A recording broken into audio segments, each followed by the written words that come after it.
যেটা অ্যাসিস্ট্যান্ট কোচের সঙ্গেও যে ঘটনাটা ঘটেছে, এই ঘটনাটা আসলে তিনি আসলে যেটা দাবি করতে চাচ্ছেন যে ঘটনাটা ঘটেছে আতিকুর রহমান মিশুর ওই পাশ থেকে।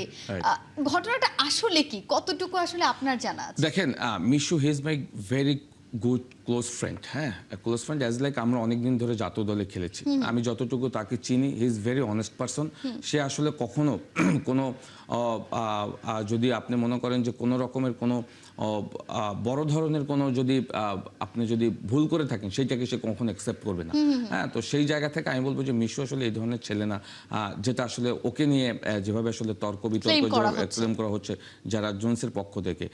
ইভেনচুয়ালি আমি যতটুকু জানি যে ফিজিক্যাল অ্যাপিয়ারেন্স মিশুর সাথে হয়েছে, এটা কিন্তু জেরার্ড জোনসের পক্ষ থেকে এসেছে। হ্যাঁ, সুতরাং এইটা আসলে অ্যাজ এ হেড কোচ কখনোই সেটা করতে পারে না তার কোচিং স্টাফের সাথে। ইভেনচুয়ালি বাকি স্টাফদের সাথেও কিন্তু তার রিলেশনটা বেশি একটা হেলদি না।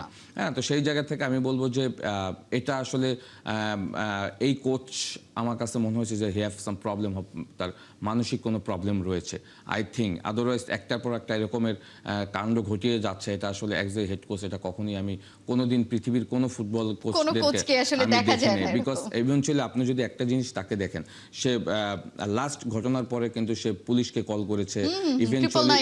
ইভেনচুয়ালি লাস্ট তাকে তার একটা স্টেটমেন্টে দেখেছি সে ব্রিটিশ পুলিশদেরকে জানিয়েছে, সে ব্রিটিশ এম্বাসি এখানে যেটা রয়েছে তাদেরকে জানিয়েছে সিকিউরিটি পারপাস। সো এইটাকে আপনাকে কি মেসেজ দিচ্ছে?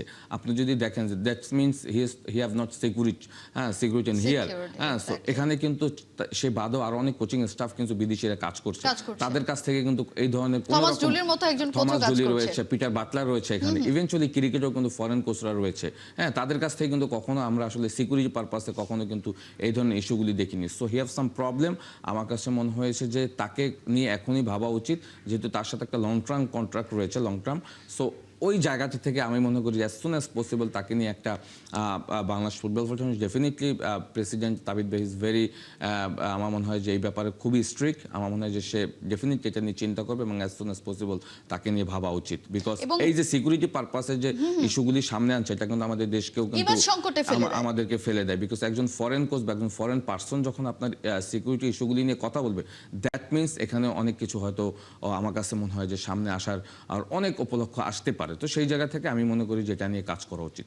ইনফ্যাক্ট এখন যদি আসলে কোচকে, গতকাল আসলে যে গুঞ্জনটা চারিদিকে ছড়িয়ে পড়েছে যে কোচকে আসলে স্যাক করা হয়েছে, এবং বাফুফের পক্ষ থেকে আমরা কোনো অফিসিয়াল স্টেটমেন্টও পাইনি, সেই জায়গাতে যদি আসলে তাকে স্যাক করা হয়েও থাকে, সেটা হয়তো পর্দার আড়ালেই আছে, হয়তো বা না, আমরা আসলে জানি না। একটা বড় একটা ধোঁয়াশার মধ্যে আসলে দেশের ফুটবলটা এখন আছে।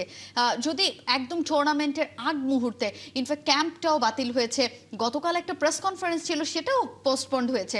সো এইরকম একটা সিচুয়েশনে যদি কোচকে আসলে স্যাক করা হয়, দলটার জন্য আসলে এই টুর্নামেন্টে পার্টিসিপেট করাটা আসলে অনেক বড় একটা চ্যালেঞ্জ হয়ে যাবে কিনা? না, চ্যালেঞ্জ অলরেডি এটা একটা চ্যালেঞ্জের ভিতর পড়ে গিয়েছে। আর আপনি যেটা বলছেন যে ক্যাম্প সম্ভবত বন্ধ হয়নি, ক্যাম্প চলছে, বাট প্রেস কনফারেন্স ছিল সেটা থাইল্যান্ডে যে একটা ক্যাম্প ক্যাম্প, বিকজ আপনি জানেন 31 তারিখ থেকে কিন্তু উজবেকিস্তানে খেলাটা শুরু হয়ে যাবে।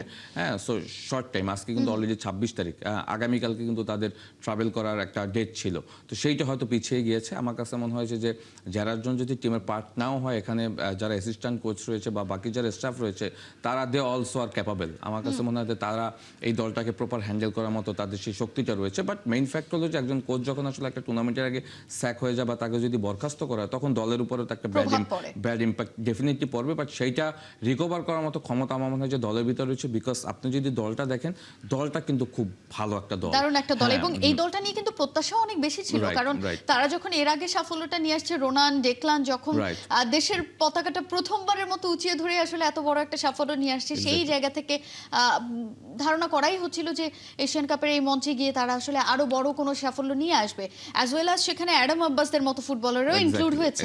এক্স্যাক্টলি, অ্যাডাম আব্বাস, ইভেন্চুয়ালি আমাদের এখানে যারা রয়েছে ফয়সাল, তারপরে মোর্শেদ, এদের মতো ট্যালেন্ট, মিঠু, এদের মতো ট্যালেন্টেড প্লেয়ার কিন্তু এই দলে, এবং এই প্লেয়ারগুলো অনেক দিন ধরে একসঙ্গে খেলছে। এক্স্যাক্টলি ইভেনচুয়ালি আন্ডার 17 যখন এই দলটা ছিল ম্যাক্সিমাম প্লেয়ারের সাথে আমার কাজ করার সুযোগ রয়েছে, বিকজ আমি ওই দলটা ম্যানেজার ছিলেন। সো আমি ওদেরকে খুবই জানি, দে আর ভেরি ডেডিকেটেড, তারা মাঠে পারফরমেন্স করার জন্য সবসময় খুব উন্মুখ হয়ে থাকে। সো আমি মনে করি ইভেনচুয়ালি ওই সময়টা কিন্তু দলের পার্টি হিসেবে মিশুও ছিল, মিশু কিন্তু এই দলটার সাথে একদম ওই ইউথ লেভেল থেকে একদম গ্রাজুয়ালি কিন্তু ওই দলটাকে নিয়ে কিন্তু এই পর্যায়ে আসছে। সো আমি মনে করি যে দলটাকে যদি যে মেন্টালি বুস্ট আপ করা যায়, দলটা কিন্তু খারাপ করবে না। হ্যাঁ, যদিও যারা জোনসের ঘটনা বা বিভিন্ন ঘটনার ইস্যুর কারণে প্লেয়ারদের ভিতরে হয়তো ব্যাড একটা ইম্প্যাক্ট পড়তে পারে, বাট আমার কাছে মনে হয় সেটা কাউন্সিলিং করার মাধ্যমে তাদেরকে আমার কাছে মনে হয় যে পরিবর্তন করা যাবে। জোনসের যে আচরণটা, এইটার জন্য আসলে যদি কোনো শাস্তির বিধান থেকেও থাকে, নিশ্চয়ই এ ধরনের বিহেভিয়ারের এগেইনস্টে কোনো শাস্তি আছে।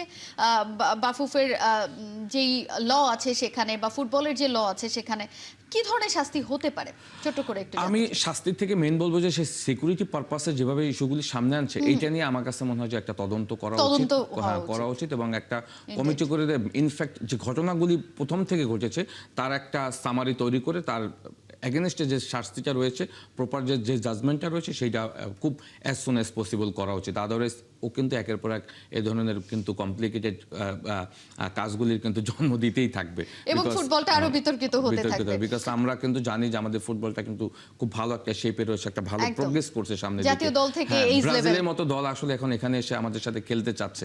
হ্যাঁ, সো এটাই বোঝা যায় যে আমরা আসলে ফুটবলে খুব ভালো একটা অবস্থান তৈরি করছি। সো সেই জায়গা থেকে আমি বলবো যে এটার একটা সুরাহা খুব তাড়াতাড়ি হওয়া উচিত।